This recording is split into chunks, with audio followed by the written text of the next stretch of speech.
রাজশাহী বিভাগের ২৬টি এলাকা থেকে ছড়িয়ে পড়ছে হাম। এ বিষয়ে আরো জানাতে রাজশাহী থেকে সরাসরি যুক্ত হয়েছেন সহকর্মী মীর কাদির। কাদির, ঠিক কতজন এখন আক্রান্ত হয়ে চিকিৎসা নিচ্ছেন, আর যারা চিকিৎসা নিচ্ছেন তাদের মধ্যে কি সবাই শিশু নাকি বয়স্করাও আছেন, আর পরিস্থিতি নিয়ন্ত্রণে রাজশাহীর স্বাস্থ্য বিভাগ কতটা প্রস্তুত, জানাবেন বিস্তারিত। সাথী, রাজশাহী বিভাগে কিন্তু যে হামের প্রকোপ সেটি কিন্তু বেশ বড় আকার ধারণ করছে। প্রতিদিনই কিন্তু প্রায় শতাধিক রোগী এখানে ভর্তি হচ্ছেন। এই যে হাসপাতাল কর্তৃপক্ষ কিন্তু প্রতিদিন বেলা 12টার সময় তারা একটি ব্রিফিং করেন, ব্রিফিং করে তারা তথ্যটি জানিয়ে দেন। গতকাল দিন 12টার সময় তারা যে ব্রিফিং করছে সেখানে তারা যেটি বলেছেন যে এখনো পর্যন্ত হাসপাতালে 315 জন রোগী তারা এখনো কিন্তু ভর্তি রয়েছে হাসপাতালে।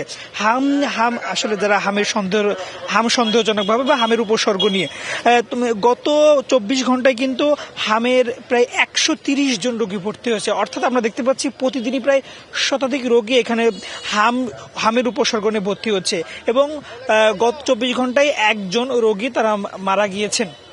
অর্থাৎ দেখা যাচ্ছে যে হামের সংক্রমণ বেশ প্রকটভাবেই ছড়িয়ে পড়ছে রাজশাহী বিভাগে। আমরা রোগীদের সাথে কথা বলি, তারা যেটি বলছেন যে অনেক ক্ষেত্রেই হচ্ছে যারা হামের উপসর্গ নিয়ে ভর্তি হচ্ছেন, কিন্তু তাদের যে হামের টেস্ট সেটি করাতে কিন্তু বেশ সময় লাগছে। এক্ষেত্রে যেহেতু যারা উপসর্গ নিয়ে ভর্তি হচ্ছেন তাদেরকে কিন্তু সাধারণ যে শিশু তাদের সাথে রাখা হচ্ছে, এক্ষেত্রে সাধারণ শিশুরা কিন্তু সংক্রমণ হওয়ার সম্ভাবনা রয়েছে। তো যে কারণে রোগীরা আসলে শঙ্কিত। তারা যেটি বলছেন যে হামের যারা উপসর্গ নিয়ে আসছেন তাদের জন্য আলাদা একটি ওয়ার্ডের ব্যবস্থা করা হয়, তারা সেটি বলছেন।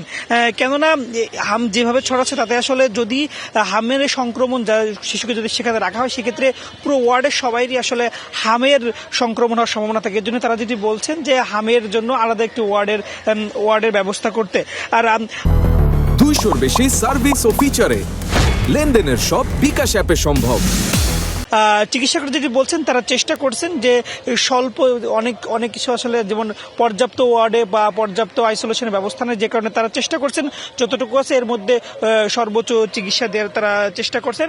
আর ডাক্তাররা যেটি বলছেন যে তারা প্রতিদিন আপডেট দিচ্ছেন। আজ বেলা 12টার সময় তারা আজকে বেলা 12টা পর্যন্ত যে আপডেটটি হয়তো কতজন রোগী শনাক্ত হয়েছেন, কতজনের মৃত্যু হয়েছে সেই আপডেট তারা দিয়ে যাবেন, তখন সেটা আমরা জানিয়ে দিতে পারবো।